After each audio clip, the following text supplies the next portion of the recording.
ये घटना मेरे साथ तब घटी थी जब मैं 18 साल का था। उस साल मेरे प्लस टू के एग्जाम्स खत्म होते ही मैंने पापा के सामने अपनी फरमाइश रख दी कि मुझे वाटर पार्क घूमने जाना है। इस बार मेरी माँ ने भी मेरा साथ दिया क्योंकि 3 साल से हम कहीं घूमने ही नहीं गए थे। मेरे पापा एक पुलिस ऑफिसर हैं, इसलिए उन्हें छुट्टियाँ कम ही मिलती हैं। अगले दिन सुबह 10 बजे मैं, मेरी माँ और पापा शांता देवी वाटर पार्क पहुँचे। वाटर पार्क के गेट पर एक बूढ़ा सा चौकीदार बैठा था जो मुझे बड़े अजीब तरह से घूर रहा था।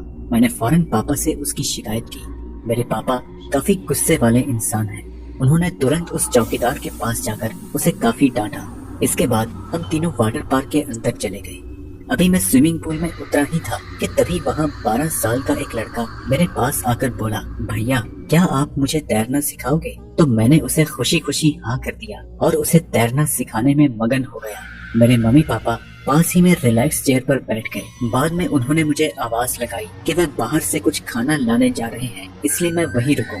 कुछ ही देर में उस लड़के को तैरना आ गया। अब मैं और वो लड़का मस्ती में एक साथ तैर रहे थे। जब मेरी नजर गेट के पास पड़ी तो वह बूढ़ा चौकीदार अब भी मेरी तरफ घूरे जा रहा था।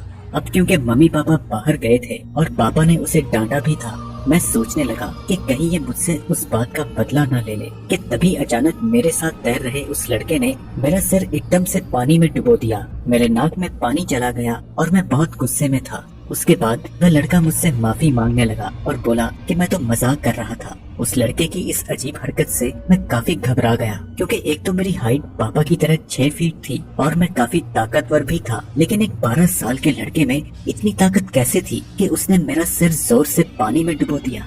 मेरा दिल तेजी से धड़कने लगा। अब मैं पानी में और नहीं रहना चाहता था, लेकिन पता नहीं क्यों मुझे बहुत डर लग रहा था। मैं फटाफट स्विमिंग पूल से बाहर निकल गया, लेकिन वह लड़का अभी भी पानी में था और बार बार मुझे पानी में वापस आने के लिए कह रहा था। उसकी उस हरकत के लिए मैंने उसे माफ भी कर दिया, लेकिन पता नहीं क्यों वह लड़का मेरा पीछा ही नहीं छोड़ रहा था। इसलिए उसका दिल रखने के लिए मैं एक बार फिर से स्विमिंग पूल में उतरा। लेकिन ये क्या, स्विमिंग पूल में जाते ही वह लड़का मुझे कमर से पकड़कर स्विमिंग पूल के बीच ले आया। मैंने उसे वही कहा कि अगर पिछली बार की तरह उसने कोई शरारत की तो उसके लिए अच्छा नहीं होगा। ये सुनकर वह लड़का एक अजीब सी मुस्कान देने लगा और बोला, अरे भैया आपके पापा के आने तक मैं आपको जिंदा थोड़ी ना छोड़ूंगा। इतना कहते ही उसने दोबारा मुझे पानी में डुबोना शुरू कर दिया। इतना ताकतवर होने के बावजूद मैं उसका कुछ नहीं बिगाड़ सका। ऐसा लग रहा था कि मानो मेरे हाथ पैर सुन पड़ चुके हैं।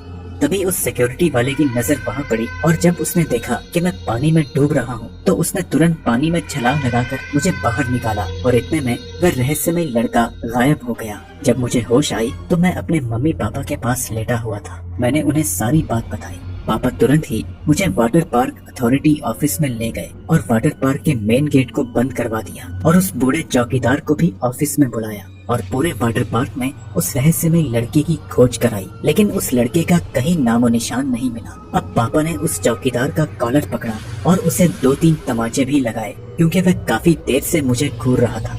वाटर पार्क में लोगों ने किसी तरह पापा को शांत किया और उसी हड़बड़ी में उस चौकीदार की जेब से उसका पर्स गिर गया जिसमें से उस रहस्यमय लड़के की फोटो निकली जिसने मुझे पानी में डुबोने की कोशिश की थी।